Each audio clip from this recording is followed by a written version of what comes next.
जय जवान जय किसान, जय जवान जय किसान, किसानों को न्याय दे न सकी।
देखिए, कांग्रेस का प्रदर्शन नहीं है ये आम किसानों की बात है। किसान परेशान है और ये कांग्रेस पार्टी उसकी आवाज को बुलंद करना चाहती है।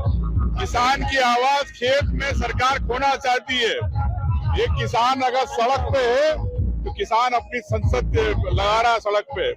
क्या इस किसान संसद की आवाज क्या भारतीय जनता पार्टी सुनना नहीं चाहती?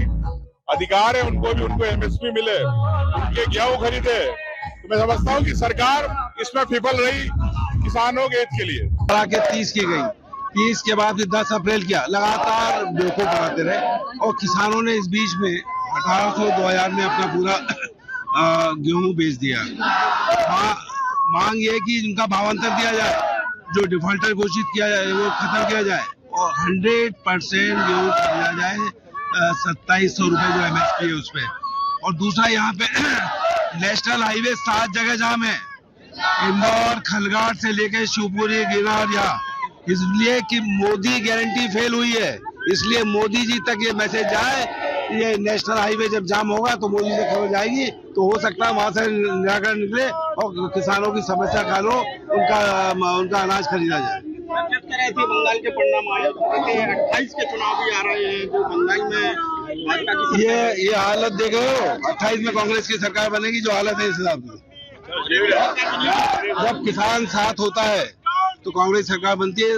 18 में किसानों ने साथ दिया था, सरकार बनी थी। इस बार किसान साथ है, उनकी लड़ाई हम लड़ रहे हैं, इसलिए 28 में कांग्रेस सरकार बनी। आज कांग्रेस पार्टी अन्नदाता के समर्थन में मैदान में उतरी है। जिस प्रकार भारतीय जनता पार्टी का जो सिद्धांत है, विचार है कि मुंह में राम बगल में छुरी, और इनकी कथनी और करनी में अंतर है। जे एक तरफ तो राम की बात करते हैं, दूसरा राम के जो साधक हैं, विचारक हैं, उनकी हत्या करने का काम कर रहे हैं। किसान जो वास्तविक रूप से मन से राम को मानने वाला है, उस राम के मानने वाले पे ये हमला कर रहे हैं।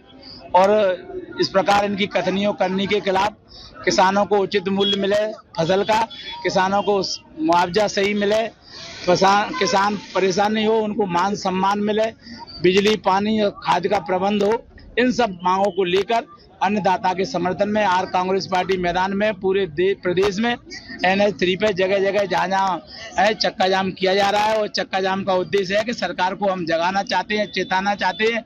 गूंगी बहरी जो सरकार है भारतीय जनता पार्टी की, वो उसको चेताने का काम कर रहे हैं।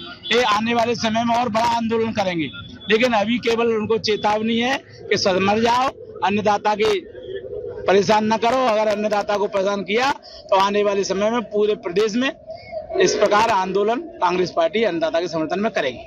जिस तरह से देखा जाए बंगाल और असम के जो परिणाम आए हैं, 28 के वो कोई परिणाम नहीं है, ये तो गुंडागर्दी और पैसे और भय भूख दिखाकर लोगों को वोट डरा के दिया जा रहा है।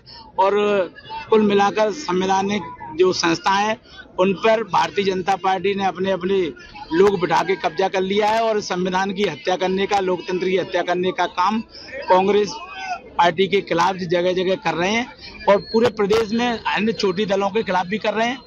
और आने वाले समय में जनता इनको सबक सिखाएगी। भारतीय जनता पार्टी जिस प्रकार संविधान की हत्या कर रही है, लोकतंत्र की हत्या कर रही है, तो कांग्रेस पार्टी तो करेगी ही आंदोलन के खिलाफ। पूरी देश की जनता सड़कों पर उतरेगी और वो दिन दूर नहीं जब मोदी जी को देश छोड़ के भागना पड़ेगा। जैसे कि मैं सो रहा हूँ तो पिताजी को जगाना है मुझे, तो वो डायरेक्ट उठाने के बजाय, और हिंसा की परंपरा मेरे यहाँ नहीं थी सौभाग्य से, तो वो क्या करते थे कि उस कमरे में आ जाएंगे या बाहर से गुजरेंगे और चौपाई बोलेंगे, प्रात काल उठ गए रघुनाथा मात पिता गुरु नावई माता। कभी कभी मैं गुस्से में उठ करके अरे पापा, तो चरण स्पर्श किया और सो गया। मैंने कहा अब मत उठाना।